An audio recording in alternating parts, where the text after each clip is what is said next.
네, 오늘은 요한복음 17장. 요한복음 17장에서 예수님이 기도하는 기도 내용인데요. 그 기도 내용 1절에 보게 되면 예수께서 이 말씀을 마시고 눈을 들어 하늘을 누르러 가사대 아버지여 때가 이르렀사오니,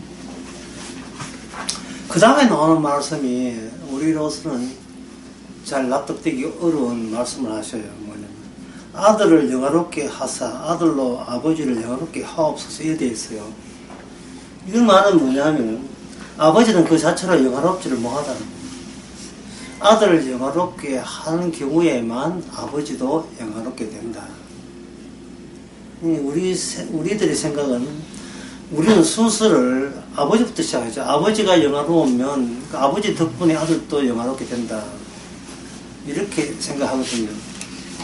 어떻게 아버지가 아들에게 종속되느냐 하는, 그건 우리 입장에서는 상당히 낯선 이야기인데, 이러한 아버지가 도리어 아들에게 종속되는 경우가 성경에 보면 전에 수련회 할 때 아가 했거든요.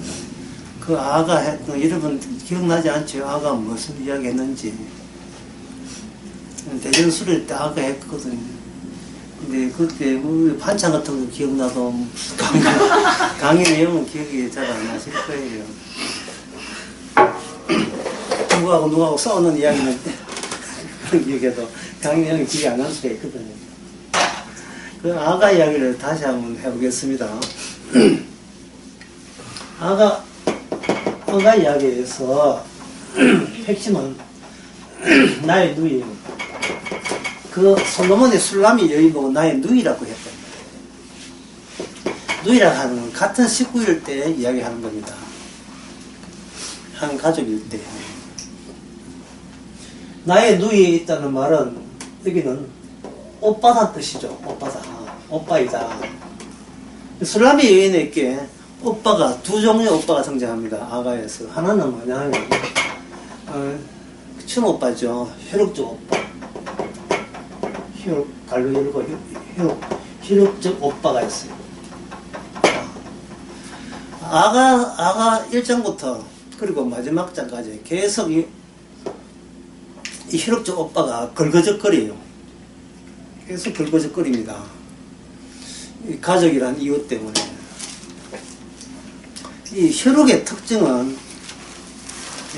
뭐냐면, 내가 혈육의 특징은 내가 가족의 특징은 내가 선택하기 이전의 문제가 있는 겁니다. 우리가 친구하고 살 때는 내가 친구하고 사회다가 뭐 그만두면 그만이다 이렇게 되지 않습니까? 그러나 이게 혈육이라 하는 것은 본인이 어찌 할 수가 없어요. 그걸 가지고 뭐라 하냐면 처분 불가능성이다. 내 쪽에서 처분이 불가능하다 이 말이에요. 아가 그 1장에 오빠가 1장 1절에 보면 오빠가 포도원에서 자기 누이 동생을 일하러 보냅니다. 1장 그 7절에 보면. 그리고 8장 보게 되면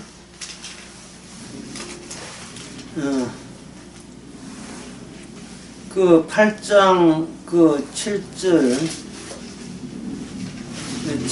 8절 그 쭉 뒤에 보게 되면 9절 같은 경우에 그가 성벽일진데 우리가 엉망대를 그 위에 세울 것이요 그가 문일진데 우리는 백항록 판자로 두리라. 다시 말해서 술람이 여인이 연애를 하는 데 있어서 네 남자친구가 그냥 니하고 우리 허락도 없이 사귀는 모양인데 우리 오빠들이 네 연애하는 걸 가만두지 않겠다. 그들이 쳐들어오게 되면 아예 문 밖에 못 나가도록 이제 판자를 갖다 더 떼겠다는 말이죠. 우리 집안을 우습게 보지 말라고. 예. 그러니까 그 가족에게서 연애를 하든 남자를 사귀든 항상 우선되는 것은 뭐냐면 이 혈육 가족이라는 것이 우선되는 겁니다. 우리 가문을 위해서 니는 시집 가야 되고 네가 우리 가문을 위해서 결혼해야 된다. 그것이 아가 구조에서의 갈등 구조가 되는 겁니다. 갈등 구조가 되는데, 그럼 오빠가, 혈육적 오빠가 강력하게 그 자기 누이 동생을 단속하지요. 그런데 이상하게 또 하나의 오빠가 등장합니다. 미제 인물이에요. 솔로몬의 왕이죠. 뭐라고 하냐 하면 자기 사랑하는 여자를 보고 나의 누이라고 한다. 나의 누이요. 나의 누이요. 이것은 혈육적인 나의 누이라고 솔로몬이 그렇게 이야기함으로써 솔로몬은 자기 여자친구, 자기 애를 보고 나의 누이라고 해가지고 이 무엇을 의미하느냐 하면 혈육적인 관계 이전부터 나는 내 식구였다.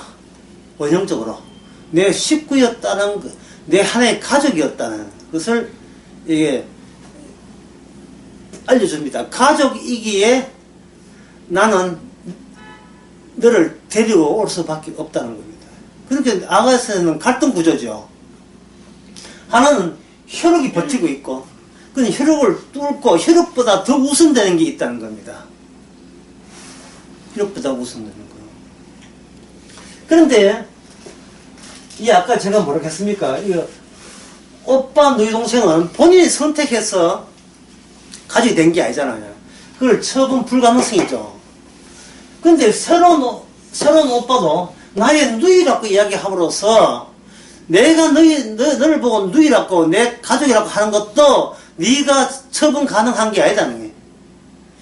혈육적인 오빠 누이의 그 구조를 그대로 가져오는 거예요. 솔로몬이 자기 술라미 여인에게. 그러면 혈육적 오빠 입장에서 그냥 단순히 내 누이 동생의 남자친구가 아니라 완전히 혈육적인 이 모든 것을 발라버리고 그걸 부정해버리는 더 원형적인 가족 관계가 드디어 출몰했음을 언급하는 겁니다. 그리고 이것은 여자가 선택하고 말고의 문제가 아니에요. 결사적으로 이 오빠는 누이 동생하고 연애 모아도록 막습니다. 1장에서 막고 8장에서 막고 끝까지 막아요. 만약에 네가 만약에 우리 말 안 들으면 너는 우리 집안에서 쫓겨나는 거죠. 그게 뭐냐 하면 혈육적 유괴 관계에서 쫓겨났다는 말은 이게 무엇을 의미하냐 하면 육적인 관계가 끊어진 걸 죽음을 의미하죠. 그런데 이 솔로몬은 술라미에게 죽어라. 왜? 죽음보다 더 생기 있기 때문에. 사랑은 죽음보다 더 세기 때문에. 사랑은. 이 말은 뭐냐면 혈육에서 끊어지는 것이 네가 스스로 나는 이제는 우리 집에 오빠하고 안 놀아 이런다고 해서 사랑을 얻는 게 아니고 먼저 사랑이 다가오게 되게 되면 혈육이 그 사랑을 방해하지 못한다. 그 사랑이 처나 자식이나 남편 아내나 내보다 더 사랑하는 자는 내게 합당치 않다. 왜? 더 원형적이니까. 더 원초적인 거니까. 그렇다면 이 세상에서의 모든 육의 관계는 영의 관계를 영적 숨어있는 영의 관계를 묘사하기 위해서 하나의 이 세상의 모든 것은 비유에 해당되는 겁니다. 언유에 해당되고 언유에 해당되니까 이건 뭐냐 하면 언어라는 것이 그 기능이죠. 숨어있는 것을 보여주기 위해서 인간들이 사용하는 개념들의 연결. 그러나 그 문자나 언어를 아무리 파헤쳐도 숨어있는 것은 나타나지 않고 진정한 사랑이 오게 되게 되면 눈에 보이는 이 모든 것은 그냥 언어에 갇혀있는 허구와 허상에 불과하다. 그 껍데기에 불과한 거예요. 진정한 관계, 진정한 관계, 다시 말해서 나의 누이여라고 하면서 찾아올 때 그냥 찾아오는 게 아니고 일단은 그 술라미 여인이 육에 갇혀 있는 상황을 일부러 허락해 주시고, 그 인간이 끊을 수 없는 육, 어떻게 그것이 사랑의 글을 끊어내고 그 육에 갇힌 인간을 이 사랑 속에서 무사히 구해내는가를 보여주는 겁니다. 아가가. 여기서 이 아가에서 육과 영이 갈등을 일으키는 겁니다. 요한복음 1장 14절에 보면 이렇게 되어 있죠. 말씀이 뭐가 됐다 했습니까? 말씀이 육신이 된 거죠. 이 말은 육신은 말씀이 될 수 없는 겁니다. 영은 육신이 될 수 있어도 육신은 영이 될 수 없는 겁니다. 왜냐하면 육신은 어디까지나 모형이기 때문에, 그림자이기 때문에. 영이 있음을 나타내기 위해서 육이 있는 것이지, 육 그 자체를 육이 파헤친다고 영이 나타나는 건 아니에요. 그러면 이 처분 불가능성 중에 또 하나가 뭐냐 하면 바로 자식과 부모 관계, 아버지 관계, 부모 관계입니다. 자식과 부모 관계. 자, 육의 세계, 다시 말해서 은유의 세계, 허구의 세계에서는 자식이 먼저 있고, 그 다음에, 부모가 먼저 있고, 자식이 있는 걸로 되어 있어요. 부모가 먼저 있고, 그 다음에 자식이 있는 겁니다. 그래서, 이 부모와 자식과는 혈육적 관계이기 때문에, 이거는 뭐, 아까 이야기한 처분 불가능성이죠. 친구는 그 사귀다가 헤어지면 그만이지만, 이미 낳은 자식에 대해서는, 이건 갖다 버릴 수도 없고, 저 딸 낳았을 때 저도 안 주고, 네가 알아서 돈 벌이가 네가 부주 살아, 뭐 이렇게 할 수가 없잖아요. 무조건적인 무조건적. 따라서 이 혈육관계에서 세상에서는 부모가 먼저 있고 자식이 있지만, 이게 영적 세계에서는 뭐냐 하면 자식이 먼저 있고 부모가 있는 거예요. 자식으로 인하여 부모는 자기가 처분 불가능성을 깨닫게 되는 겁니다. 자식 때문에 나는 뭐 자아찾기 못해요.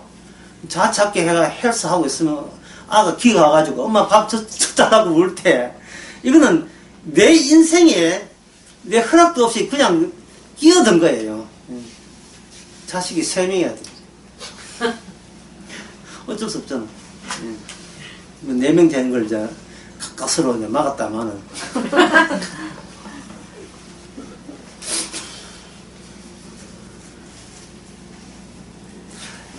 자식으로 인하여 부모가 뭐라는 사실을 파악하는 겁니다.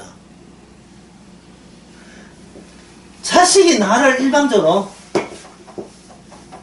선택한 셈이 되죠. 왜? 내가 자식을 선택 안 했으니까. 후에 태어난 그 존재가 나라는 존재로 하여금 내가 어떤 위치에 있으며 어떤 입장인가를 더 세밀하게 알려주고 있습니다. 그래서 이 처분 불가능성인데, 결국 인간은 자식으로 인하여 부모가 뭘 하냐, 내 위주로 살 수 없다는 거, 나는 뭔가 엮여 있다는 사실을 자식의 출생과 더불어서 파악이 되는 겁니다. 요한복음 11장의 1절에 보면 아들을 영화롭게 하사 아버지를 영화롭게 하옵소서 라고 하는 것은 예수님께서 이 지상에 오심으로 말미암아 하늘의 구조를 지상의 모습으로 그 구조를 밝혀주는 거예요.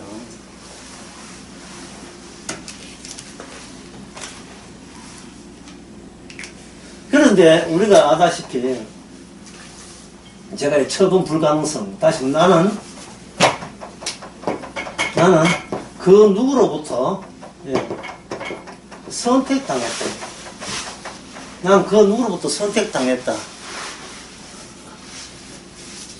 라는 언급을 할 수 있습니다. 또는 다른 말 하면 종속된다 이 되거든요. 근데 육의 세계에서 그 악마의 사주를 받았던 인간은 이런 사실을 모르고 철저하게 선악과 따먹은 순간 인간은 뭐가 됐어요? 자기가 신이 되죠. 신이 된다면은 자기가 절대적이 되는 겁니다. 자, 선악과 따먹은 취지가 뭐냐면은 선악 지식으로 하여금 인간으로 하여금 분명히 제가 아까 뭐라고 했습니까? 처분 불가능성이죠. 예. 내가 나를 함부로 할 수 없는 내 처분 불가능성이거든요. 그리고 나라는 것은 홀로 나가 아니고 내가 처분 불가능한 다른 타인의 등장으로 말미암아 그 타인의 운명에 엮여져 가지고 오히려 그쪽이 나를 처분할 수밖에 없는 운명적 그 관계성에 놓이게 되는 겁니다. 근데 선악과를 따먹으면 인간은 본인을 뭐로 봅니까? 신으로 보죠. 자, 신의 특징은 뭐냐면 처분 가능이에요. 처분 가능. 네, 그래야 신이 다옵니까? 절대 권한이 있어야 신이니까요. 선택을 누가 한다? 남으로부터 선택 다른 게 아니고 누가 선택한다? 내가 선택하고 있는 거야. 내가 선택.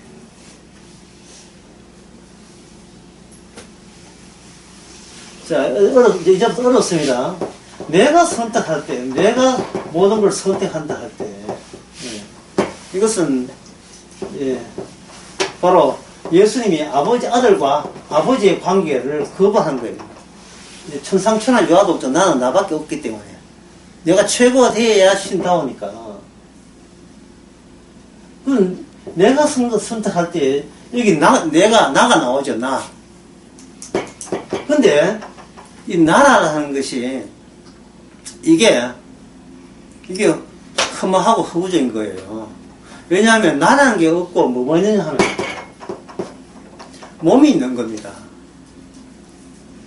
예수님은 말씀이 육신의 등으로 말미암아 예수님 몸은 어디에 종속되어 있습니까? 말씀에 종속되어 있죠.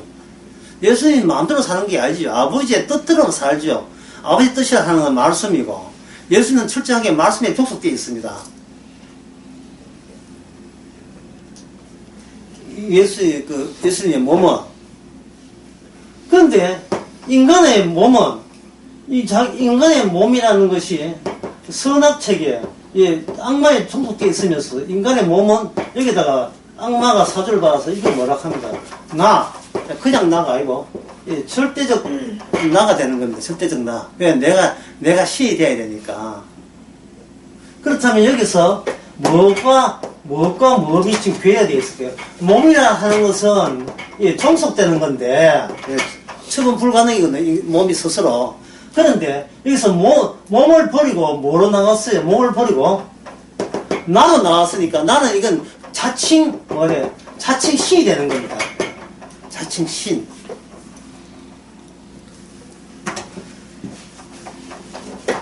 몸인데 뭐로 추정한다? 나라고 몸인데 이거는 몸입니다 이렇게 해야 될까? 나는 납니다 이렇게 이야기하는 거예요.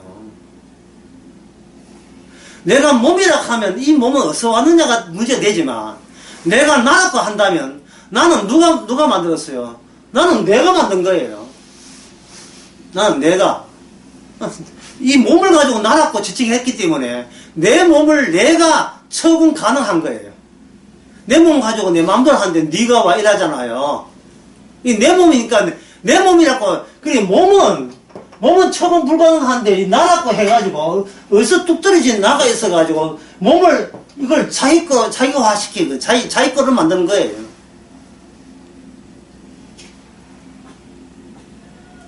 그러면 나는 선악과 따먹었으니까 절대적이죠. 근데 몸은 절대적입니까? 몸은 변해요, 안 변해요? 점점 변하지요. 감정에 따라서 울기도 하고 웃기도 하고 변하잖아요. 내가 왜 이럴까? 맨날 내가 왜 이럴까? 예? 이가 아프다. 그럼 치과에 가야 되겠죠. 이가 아픈데 치과에 가기 전에 먼저 사람이 생각하는 것은 왜 내 이가 왜 아플까? 이렇게 생각해요. 그러면 이 말은 뭐냐 하면 나라는 인간 속에 나라는 그 개념 속에는 내 이가 아파야 돼요? 안 아파야 돼요? 안 아파야 돼요. 신이 있기 때문에 안 아파야 돼요. 그런데 이거 아프니까 여기서 짜증이 나는 거죠. 짜증은 뭐냐면 갭이에요. 간격. 이게 벌어진 거예요. 이 몸과 나가 괴리 현상이 일어나는 겁니다. 그럼 뭐합니까? 그래서 치과에 가서 이 몸 관리해야지. 누가? 내가. 이 할 때 참아야지. 치과에 가서 참으면 뭐가 되냐? 몸살 되지요. 몸살 될래? 치과 갈래? 치과 가서 일어나는데 몸은 몸살이 너무 용을 써가지고. 예. 참으세요. 참다 보니까 몸살 된 거예요. 참다 보니까. 임플란트 한 2개 하면 몸살, 한 달 몸살 참는다. 안 아픈 치과가 다, 모든 치과는 다 아픕니다. 짜증이 나는 겁니다. 자, 짱이 나는 것은 뭐냐? 갭이 있다는 거, 벌어졌다는 게. 예. 벌어졌으니까 뭐라고 얘기하면 나는 치과에서 내 몸 관리 잘했어. 라고 스스로 자기를 위로하겠지요. 나는 아픈 것도 참아낼 수 있는 장한 나라 하는 거죠. 장한 나. 그러면 나가 뭘 따라 붙이냐? 몸이 안 아픈 몸이 어떻게 됐어요? 이빨이 아픈 몸투가 됐죠. 그럼 나는 변화하는 몸을 따라잡아서 나가 곧 갑자기 몸투와 합의를 하고 일치하려고 예를 서는 겁니다. 그 몸이 또 목소리로도 변해요. 변한다고요. 계속해서 따라 붙여야 되는 거예요. 계속 갭이 생기는 겁니다. 돈 한 10억 하고 그만 벌려 하는데 10억 벌고 더 벌고 싶어요. 예? 계속 사업 벌리고 백종원이처럼 계속 사업 벌리고 밥이나 먹고 살면 되는데 계속 일 벌리죠. 예. 아직도 목마르다. 사강하면 돼. 사강 말고 이 결선대까지 올라가야 돼. 예. 난 아직도 배고프다. 히딩크가 이해가 했잖아.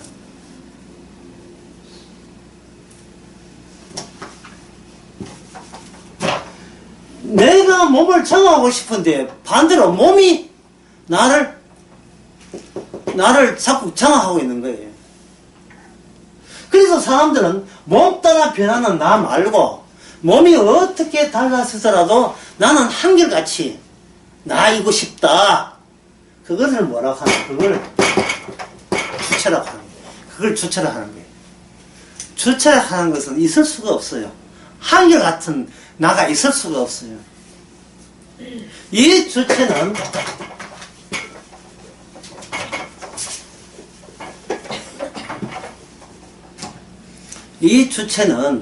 어디서 생기느냐 하면은 나는 절대자거든요. 절대자이기 때문에 내 몸에 대해서 절대자이기 때문에 나의 절대가 주체가 되기 때문에 나는 무슨 일을 해야 나에서 한결같은 이 몸 따라 변하는 이러한 불쌍한 나가 아니라 몸이 어떻게 망가져도 불멸의 존재 한결같은 존재가 되기 위해서는 인간은 선악 지식을 여기다 활용합니다. 그게 무슨 기능이냐고요? 심판 기능이에요. 최고의 심판 자리에 앉아요. 최고의 심판 자리. 내려다보면서 지적질하는 거예요. 지적질하는 거예요. 저 사람보다 내가 나으니까 나는 정당하다. 저 사람보다 내가 잘 사니까 나는 행복하다. 나를 절대화시킬 수 있는 구실과 빌미거리를 계속해서 모집하는 거예요. 이게 인간의 한평생입니다. 평생이에요. 나의 절대성, 한결같은 주체의 절대성을 확보하기 위해서 만만한 것들 다 와요. 만만한 사람 없잖아요. 전부 다 나름대로 신이기 때문에. 예, 내 구미대로 전부 다 심판해도 안 먹히잖아요. 그럴 때 뭐가 동하냐 하면 개가 동돼. 고양이나 강아지, 개. 만만하거든. 자기 사랑을 주고 네가 내 사랑을 아는구나 하고 흐뭇해 하고 나는 이렇게 나 말고 다른 몸을 사랑할 줄 아는 절대적인 존재, 사랑을 할 줄 아는 그런 괜찮은 불멸적인 사랑으로 불멸한 존재, 그걸 강아지 옆에 끼고 그걸 확인하는 거예요. 처음부터 강아지 안 키우죠. 저 남편이나 아내 아내 가지고 한번 해보겠다 하다가 죽다 그게 사단 나왔다. 내가 결혼하고 불행껏 행복 시작하다가 사단 다 깨져버렸어. 예. 남이 만만하지 않았어. 내 주체에 호응을 안 해줘. 내 주체에. 차라리 네 자리에 나를 호응하지 않았으면 꺼져버리라. 그 자리에 개나 키우자. 그래야 외롭지 않으니까. 자, 외롭지 않다는 말은 상대를 위한다는 말이 아니고 내 평가에 대해서 고분고분 수용할 수 있는 어떤 타인과 대상자를 뽑는 거죠. 이 만만한 게 개 고양이고, 예. 안 그러면 그 개 고양이보다 좀 더 인간다웠다 하는 것은 자식이지. 자식이죠. 수능 끝났으니까 이제는, 예? 대입 특강 학위에서 밤샘이 해가지고 줄 서가지고 이제, 예. 니는 무조건, 예. 스카이 대학 가야 한다고 엄마가 새벽까지 와가지고 줄 서가지고, 예. 강의 티켓 끊고 난 뒤에 엄마가 이 정도로 널 위해서 헌신했으니까 무조건 니는 좋은 대학 가야 돼. 라고 억압하고 강요하는 거예요. 이게 무슨 자격입니까? 엄마 자신의 절대적 주체를 위해서 아이를 자기 심판 대상, 평가 대상으로 삼는 겁니다. 평가 대상. 네가 잘하면 엄마가 기분 좋다는 거예요.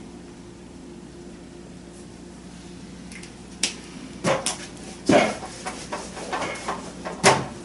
선악 지식의, 신악 지식의 절대성은 인간에게 무슨 기능을 보여준다? 심판 기능을 보여줌으로써, 예, 자기로 하여금 처분 불가능이 아니고 나는 처분 가능한 내가 곧 시라는 것을 이런 식으로 증명하는 겁니다. 몸은 아파도 자기의 주체는 절대적이니까. 이 자기의 주체의 절대적을 보장하기 위해서는 만만한 누가 필요하다? 타인, 남이 필요한 거예요. 타인이 필요한 겁니다. 그래서 이 나라는 것도 없고 주체라는 것도 없는데 있기는 뭐가 있어요? 몸이 있죠. 그 몸. 근데 인간은 절대로 나는 몸이 있다, 나 신체가 있다 이렇게 하지 않아요. 그게 나야 라고, 그게 내 주체야 라고 이야기하는 거예요. 그리고 바로 타인이라는 것은 내가 처분하니까, 이 쉽게 말해서 내게 입맛 맞는, 나를 호응해주고 나를 사랑해주는 사람만 내 곁에 두는 거예요. 내 곁에 두고 그 다음부터는 나의 잘남을 증명해야 되기 때문에 그 사람에게 잔소리하고 지시하고 명령을 내리는 겁니다. 명령자가 갑이 되고 피명령자는 을이 되기 때문에 자기가 주변에 있는 것보다 우뚝 솟아오르잖아요. 거기 자기만의 소우주 가운데서 그래서 신이 되는 거예요. 자기 소우주 가운데서.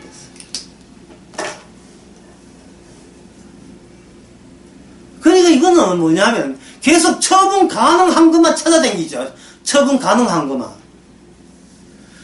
처분 불가능이 없어요. 근데 원래 몸은 처분 불가능이거든요. 몸이 스스로 몸을 처분할 수 없어요. 왜냐하면 그 몸을 누가 접수했습니까? 말씀이 육신을 접수했거든요. 하나님의 언약과 약속이 육신을 접수했다 이 말이죠. 그러면 심판은 누가 내립니까? 말씀이 내려야죠. 아까 아가 이야기 다시 한번 드릴까요?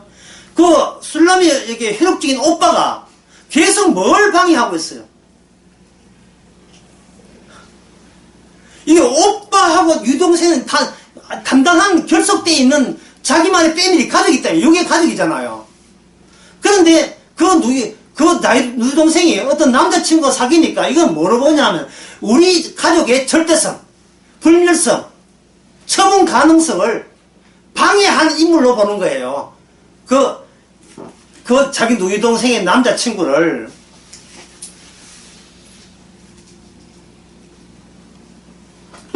끝까지 방해하죠. 만나지 못하도록 포도원에 집어넣어서 온종일 일하게 만들고 외출 못하도록 덧대가지고 판전을 덧대가지고 집에 못 가게 만들고 바깥에 출입을 못하게 만들고.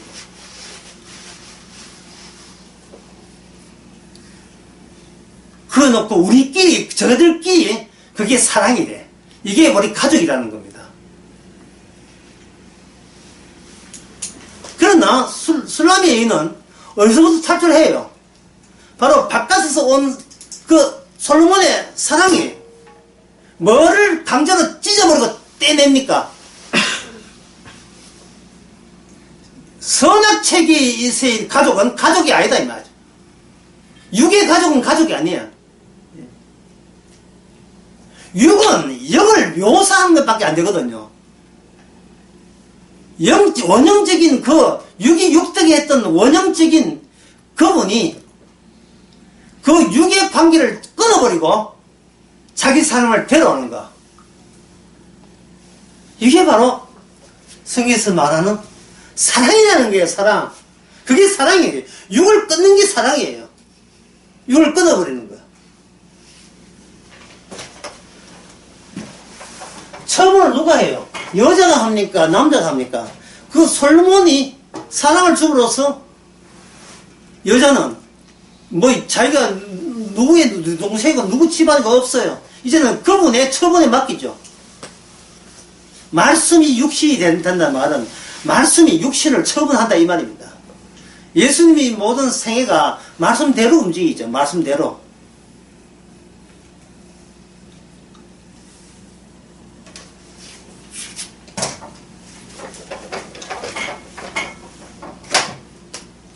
인간의 몸이 있는데 인간의 몸을 자아라고 했죠.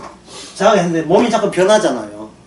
몸이 자꾸 변하니까 몸 원, 투 자꾸 변하니까 이 자아가 이 몸 말고 따로 영원한 불멸의 자아로 따로 만드는 게 모르겠습니까? 이게 주체라고 했죠. 계속 이 주체는 몸이 어떻게 변하든 간에 계속 이 주체가 내가 해당된다. 내가 처분 가능하다고 본 거예요. 심지어 뭐냐 하면 내 몸이 죽어도 내 영혼은 살아서 어디 간다? 천국 간다고 우기는 겁니다. 이 주체가. 이 주체가 결국 추구하는 것이 뭐냐면 n 플러스 n분의 1 n 플러스 1 n 다음에 n 플러스 1 수에서 순수적 서수에서 1, 2, 3, 4, 5 1, 2, 2는 뭡니까? 1 플러스 1이고 3은 뭡니까? 2 플러스 1이죠. 4는 뭡니까? 3 플러스 1이죠. n 플러스 n분의 1로 계속 나가죠. 점점점. 이게 뭐냐면 수학에서 이게 무한인 거예요. 무한. 결국은 인간의 주체는 늘 배고프지만 어디에서 놉니까? 무한에서 안에 갇혀서 노는 거예요. 무한에서. 그래서 신이 된 인간은 뭘 추구한다? 영원한 신의 세계를 추구하는 거예요. 수학적 집합론으로 정리이 되는 겁니다.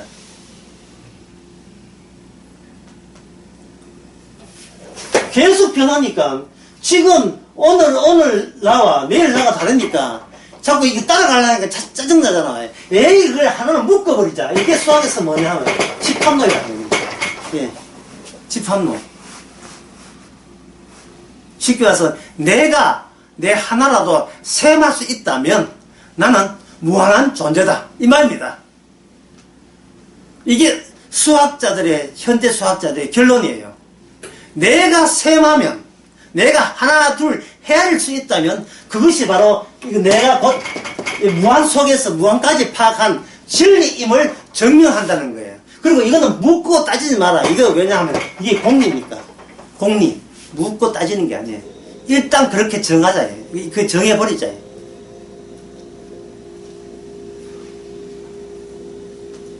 이 수학에서 나온 게 물리고 뭐 다 나오죠. 한번 볼까요?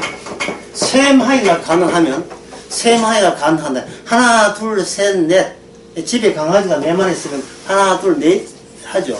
그럼 그 집의 주인은 누굽니까? 셈했던 내가 주인 되는 거예요. 내가 주인 되는 거예요.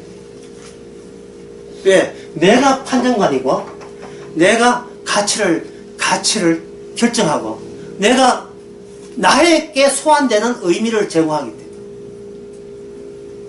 그러면 이 인간 세계에서의 추구하는 것은 무한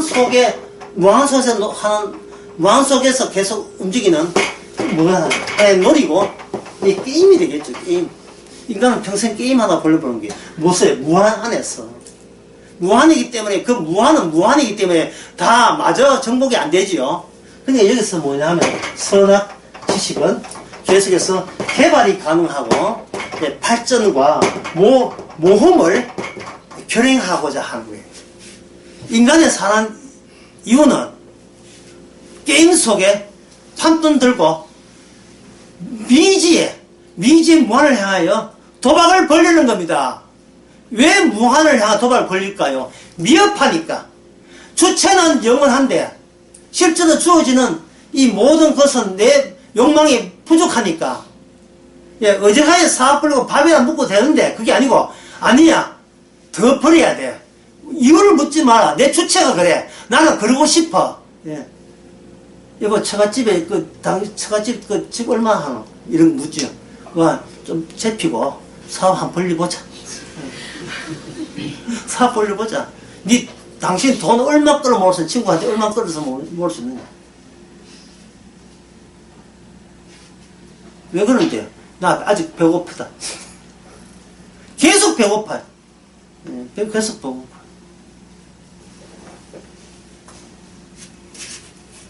성숙되지 않았어요. 자, 이러한 이 사실을 인간들은 무한을 뭐로 보냐 하면 신이기 때문에, 무한을 신으로 보기 때문에 자기가 이미 무한을 지향하고 무한을 바라보며 산다는 걸로 해서 신과 자기를 같은 동네에 있는 같은 레벨이 같은 줄 알고 있어요. 인간은 신을 뭐로 봅니까? 무한으로 보죠. 이게 여호와든 예수든 삼위일체 관계없어요. 하여튼 하나님은 무한하시다. 그냥 무한하면 또 약간 빈약하니까 이게 붙어요. 하나님의 영광이 무한하시고 거룩이 무한하시고 하나님의 사랑이 무한하시고 뒤에 뭐가 붙습니까? 무한이 보였다는 말은 그걸 아는 나는 무한과 나와 서로 알고 지낸 사이 아니냐면 내가 무한을 추구하니까. 그게 바로 그 당시에 유대인들이, 예수님 앞에서 유대인들이 벌렸던 그러한 종교 오락이 없고 종교 게임이었어요. 우리는 하나님의 무한하심을 믿어서 영화롭게 한다. 근데 요한복음 17장 2절 1절에 보니까 하나님께 영화롭게 하는 방법은 뭡니까? 하나님은 무한하십니다. 하나님은 대단하십니다. 이게 영화롭게 하는 게 아니고, 뭘 해도 아들이 개입되지 않으면 어떤 인간도 하나님을 영화롭게 할 수가 없어요. 아들이 개입되지 않으면. 왜냐하면 아들은 영이 육신이 됐으니까. 말씀이 육신이 되었으니까.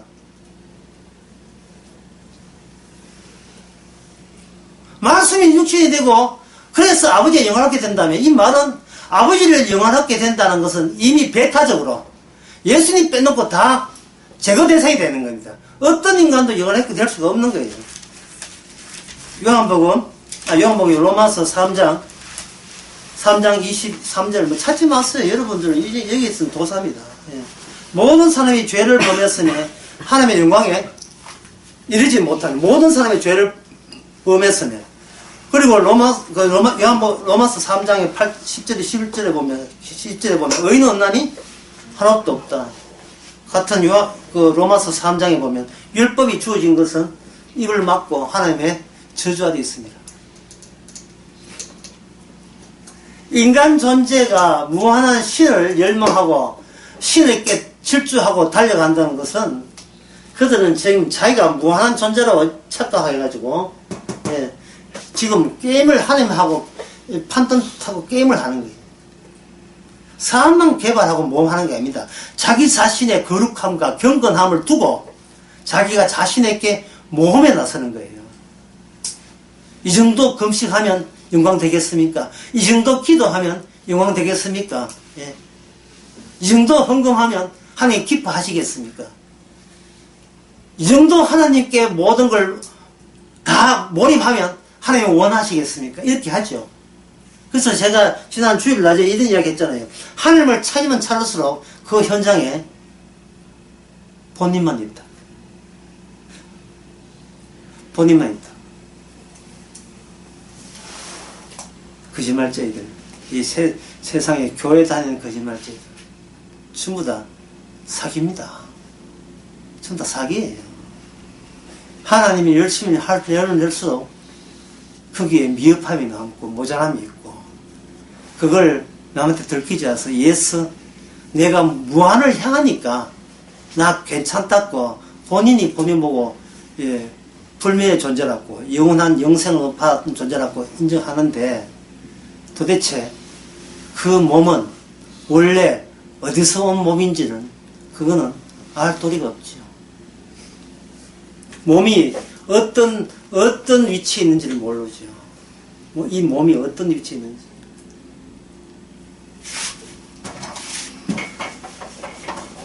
몸은 우리가 처분할 수 없습니다.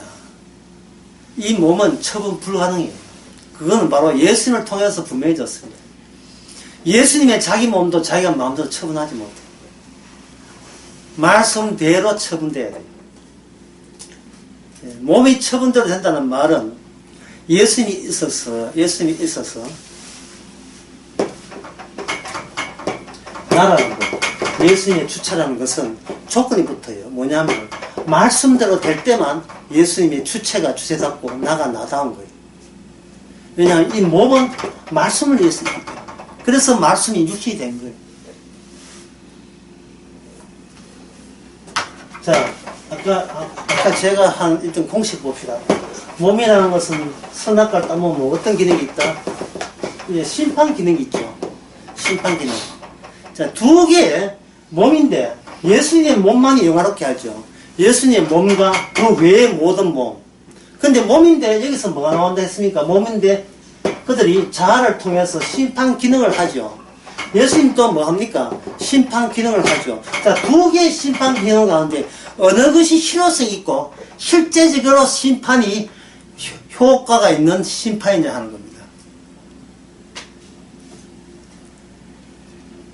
먼저 인간은 자기가 신으로 군림하기 때문에 인간들이 하는 심판 기능 속에 예수님의 자기 몸을 맡겨버립니다. 인간들은 자기 절대화를 위해서 필히 누굴 죽여야 돼요?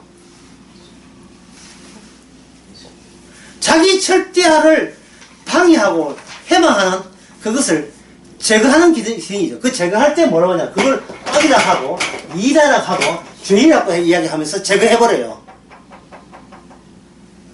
그게 요한복음 19장에 나옵니다. 18장 19장에 보면 요한복음 한번 볼까요? 18장 40절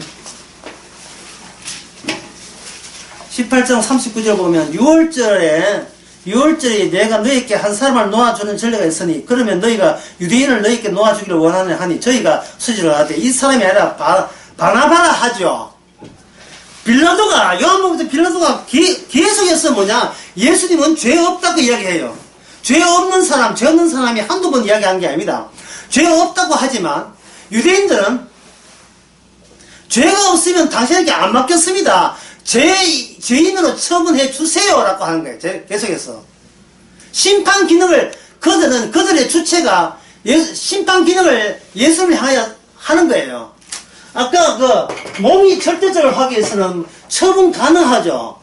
처분 가능하기 위해서는 뭐가 필요하냐, 이렇게 심판 기능을 하면서 자기 절대성을 옹호한 것만 남기고 나머지 배제합니다. 자, 타인이 어떤 타인을 했어요? 내 입맛에 맞는 타인을 골라서 두지요. 그럼 나머지는 뭡니까? 제거 대상이죠. 예수님은 사람들에게 의도적으로 제거 당함으로 말미암아 너희들의 심판이 곧 뭐다? 너희들이 심판받을 이유로 근거를 말하는 거예요. 예수님은 어떤 자료가 있고 정보가 있고 근거가 있느냐 하면 모든 인간을 심판할 수 있는 재료와 근거를 주께서는 의도적으로 다 모으신 거예요.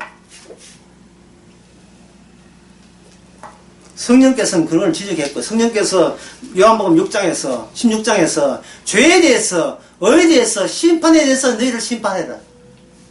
그러니까 이게 인간과 예수님 사이에 뭐만 주고받아요? 내가 너를 심판한 게 옳으냐? 아니면 내가 너를 심판한 게 옳으냐? 사람들은 말합니다. 우리가 어떻게 예수님을 심판해서 저는 예수님 앞에 심판 안 합니다. 그런 소리 하지 마라. 모든 인간은 자기 절대화를 포기를 못하게 돼 있고, 그 포기 못함이 어디를 제거하는지 하면 예수 그리스도를 절대화시키는 자기를 위해서 예수님을 차후적으로 제 순서로 밀어버려요. 인간은 내가 중요하지 예수님이 안 중요하단 말이죠. 그래서 우리가 예수 믿는 것도 죄고 예수 안 믿는 것도 의미 없고, 어쨌든 예수님이 십자가의 심판 받음으로 말미암아 예수님 빼놓고 올 모두가 주님의 심판 대상이다. 그렇게 보시면 되는 거예요. 인간은 자기를 끊임없이 임의대로 자기를 처분하려고 시도하기 때문에, 내가 예수를 믿습니다는 말이 뭐냐, 내가 내 기능으로, 내가 심판 기능에 봐서 당신은 이용할 만한 가치가 있다 했다는 그런 심판 또는 평가, 그런 평가를 내 당신한테 제공합니다. 그런데 우리 둘이 손잡고 잘해봅시다 라고 했을 때, 지난 시간에 이야기했죠. 예수님은 의도적으로 예수 공동체를 깨려고 했죠. 의도적으로. 예수님 십자가 달릴 때 예수님 빼놓고 다 떠나지. 목자 치는 양떼 다 흩어지죠. 누가 감히, 누가 함부로 예수님을 평할 수 있는 인간이 누가 있어요.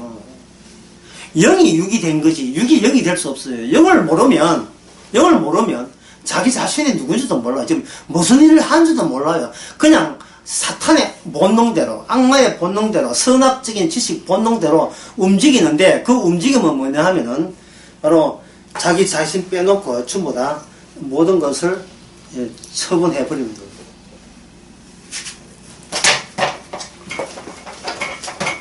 그래서 인간의 육은 인간의 육은 처분 가능이니까 선택을 하는 거예요.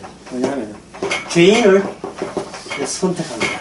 그것이 요한복음 18장 19장 이야기입니다. 유대인들이 모여서, 또 사람들이 모여서 누굴 결정했어요? 저 예수는 죄인이라고 결정한 겁니다. 죄인이라고 그들은 예수님을 선택한 거예요. 예수님을 죄인이라고 집어넣은 거예요. 그러면 그 제자들은 뭡니까? 제자들이 성령이 오게 되면 뭐냐면 죄인으로 선택당하죠. 예. 제자들은 의인이 아니에요. 내가 내 선택으로 예수님을 죄인으로 몰아넣었습니다라는 것을 성령을 받아서 비로소 알게 된 죄인인데, 이 죄인은 주님의 성령에서 선택이 의해서 비로소 영롭게 하는 것은 예수님밖에 없음을 아는 죄인이 되는 거예요. 그러니까 이런 입장에서는 뭐냐면, 내가 예수 믿는다 안 믿는다가 의미 없고 나는 그냥 죄인입니다라는 고백을 하기 위해서 주님 위해서 처분된 거예요. 이미 이런 모든 게 마감됐어요. 예수님이 죽으심으로 말미암아 이미 모든 현실은 바닥까지 다 드러났습니다. 예수님 빼놓고 영원롭게 할 사람은 존재는 아무도 없다는 거. 끝났어요. 이 게임 끝났어요. 인간의 종교 게임, 교회 놀이 끝났어요. 이 교회가 문제가 아닙니다. 신앙생활의 문제가 아니고, 신앙을 하든 교회를 하든 뭘 해도 이게 내가 죄인인 것을 들추기 위해서 주님으로부터 선택당했다는 사실입니다. 나는 내 우선해서 내 자아와 주체 때문에, 주체 불변성 때문에 주님께서는 억울한 죽음을 당했다는 사실을, 십자가를 앞장세우는 성령의 영이 오니까 비로소 십자가 의미를 되돌아가서 비로소 파악되는 거예요. 쉽게 말해서 우리가 성도가 되었다, 죄인이 됐다는 말은 뭐냐 하면 쉽게 말해 이렇습니다. TV가 있잖아요. TV가 이런데, TV 이렇게 있는데 TV 보기 싫다 할 때는 우리가 그냥 TV를 끄면 그만이죠. 주님께서는 TV를 끄는 방식으로 우리를 하면 죄 안 짓게 하는 것이 아니고, TV는 그냥 켜놓고 그죽대기를 그냥 덮어버려요. 그럼 우리는 안에서 계속 뭐 하고 있습니까? 계속 죄 짓고 있지요. 죄 짓고 있으면서 그죽대기를 그 옆에다가 얼기설기 그런 걸 덮어놓으니까 그 틈새에 뭐가 나옵니까? 죄가 계속 나오죠. 죄가 계속 나오는데 이 자체가 감사거리고 고맙고 은혜 없지요. 은혜로운 이야기. 왜냐하면 주님께서 나로 하여금 죄인 되게 하셔서 주님만 영광받게 하고, 주님만 영광받게 한다면 누구한테 영광이 된다?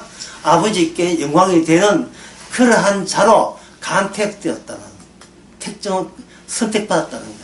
이게 새로운 영적 패밀리, 영적 가족이고, 이게 사랑입니다. 싶으십시다.